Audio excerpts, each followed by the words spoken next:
राणा का प्लेइंग 11 में भी नहीं था नाम, अनहोनी दिखा इंग्लैंड का कर दिया काम तमाम।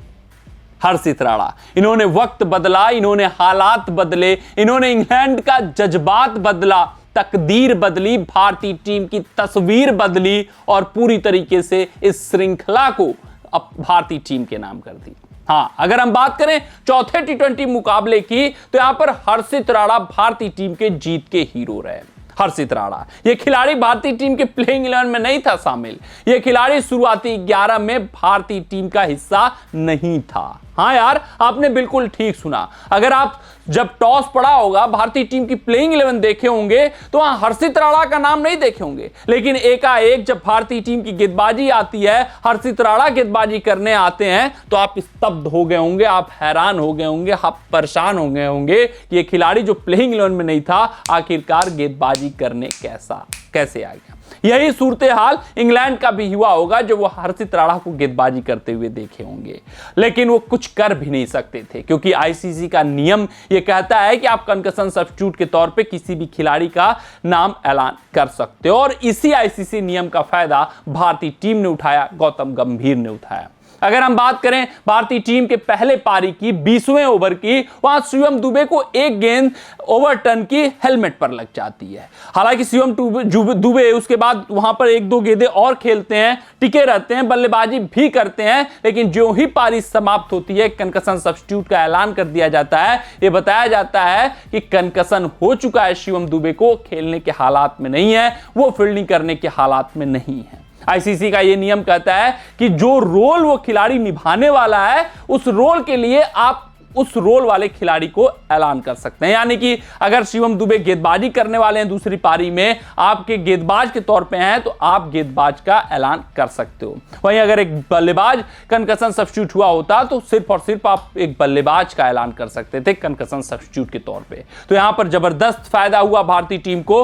हर्षित राणा ने 4 ओवरों में 3 विकेट निकाले। लियाम लिविंगस्टन का जो विकेट निकाला उन्होंने, उसने पूरे मैच का मोमेंटम बदल दिया। उसने मैच में भारतीय टीम को वापस लाया। भारतीय टीम जो मुकाबला हार रही थी, भारतीय टीम से जो मुकाबला लगभग छिटक चुका था, लियाम लिविंगस्टन और हैरी ब्रूक की जोड़ी काफी खतरनाक दिख रही थी।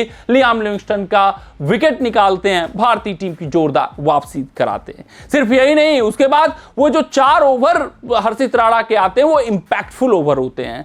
कुछ न कुछ विकेट वो लाते ही हैं या रन गति पर लगाम लगाते रहते हैं, जिसके कारण भारतीय टीम को मजबूती मिलती है। उससे भी बड़ी बात, उससे भी खास बात, उससे भी महत्वपूर्ण बात अगर हम बात करें तो भारतीय टीम सिर्फ और सिर्फ इस मुकाबले में एक प्रीमियम तेज गेंदबाज के साथ खेल रही थी। इंग्लैंड का प्लानिंग साफ था कि हर्षदीप को प्रेशर में लाना है, फिर हार्दिक के खिलाफ खुलकर बरसना है। वो हर्षदीप को प्रेशर में ला चुके थे, हार्दिक के एक ओवर में 11 रन ठोक चुके थे, सूर्या का सिर दर्द बढ़ रहा था, लेकिन हर्षित राणा एकाएक आते हैं, पूरे तस्वीर को, पूरे तकदीर को बदल कर रख देते हैं। भारतीय टीम के रुख में मुकाबला मोड़ कर रख देते हैं। अगर यही हर्षित राणा ना होते तो हार्दिक को 3 ओवर और करना पड़ता। अगर यही हर्षित राणा ना होते तो सूर्या का सिर दर्द बढ़ता। यही हर्षित राणा ना होते तो गंभीर इस वक्त चिंतित होते। अगर यही हर्षित राणा ना होते तो यह भी तय था कि भारतीय टीम में मुकाबला हार चुकी होती, श्रृंखला बराबरी पर आ गया होता, फिर आखिरी मुकाबला दिलचस्प हो गया होता।